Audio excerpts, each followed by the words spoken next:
ቅዳሴ እንትጅመር ዘይነበረ ሰብ ክቆርብ አይኽእልን። ቅዳሴ እንትጅመር ዘይነበረ ካህንውን ስጉእ እንደምን ክቅበል አይኽእልን አይፍቀድን። ፍትሐ ነገሥት አንቀጽ 13 ክንመልከት ከለና ይነግረና ካልአይ ናይ ሊቃውንት ቅኔ ስርዓትህ ዘሃናንያ ወዘአሃዊሁ ፈለሰ በጥንተ ቅዳሴ ዘይነበረ እብነ ብታንያ እስመ ቀደሰ ይብል ናይ አቦታት ሊቃውንት ናይ ቀደም ቅኔ ማለት እዩ።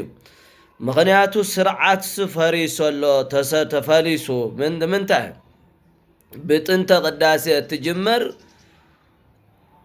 ዘይነበረ ካህን እብነ ብታንያ ቀዲስ እዩ ይልሶም ለወርቅ ደሞ እብነ ብታንያ ደሞ በጥንተ ቅዳሴ ለምስጋና ዘይነበረ እምኒ አመስጊኑ ማለት እዩ። እና አውዝ እንምልከቶ ቆራውያን ህዝበ ክርስቲያን ከመውን ካህናት ዲያቆናት ቅዳሴ እንትጅመር ዘይነበረ አካል ክቆርበ ይኽእልን አፍር ቅዳሴ አትዩ ክቆርበ ይኽእልን ችዳን የብጽሕ አየብጽሕ ቅዳሴ ትጅመር ተሎ ዘይነበረ ስለዚህ ክቆርብ ከም ዘይኽእል አፍታ ነገሥት አንቀጽ ይነግረና ማለት እዩ። ስለዚህ ክነስተውዕል ይግበአና።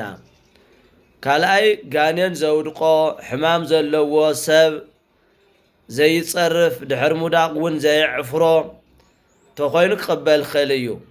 ጋኔን ዘውድቆ ኮይኑ ልጻረፍ ተኮይኑ ምስ ወደቀ ለዕፍረት ኮይኑ እውን ክቆርባ ይግባአን ይብለና ፍትሐ ነገሥት እውን በተመሳሳሊ።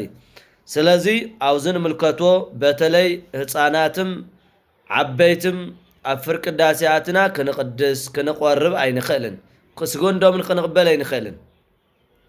ምእታውን አፍር ቅዳሴ ክልክል እዩ። ስለዚህ ቅዳሴ ከአት ከሎዝ ክጅመር ከሎ ዝነበረ ምእመንን ካህንን ስጉእ እንደምን ክቅበል ኣለዎ። ለዚ እዩ ስርዓትህ ዘሃናንያ ወዘአሃዊሁ ፈለሰ በጥንተ ቅዳሴ ዘይነበረ እብነ ብታንያ እስመ ቀደሰ እዚኣ በእውነት ሓዝዋስቲ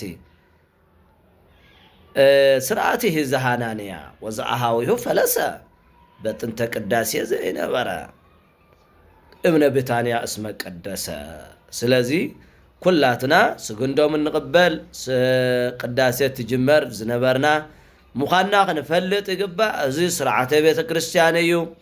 ስርዓት ንሕና ንክሕሉና እምበር ንክንሕልዎም ኣይኮነ አኮዘና አቆም ለህገጋት አላይ አቅውና ንሕግታት ንሕና ንሕልዎም ዘይኮነ ንሳቶም እዮም ንሕሉና ብሕጊ ተኸይድና ንሳቶም ንአና ክሕሉና ፖሊስ የድልየናን ብሕጊ ተተጓዕዝና።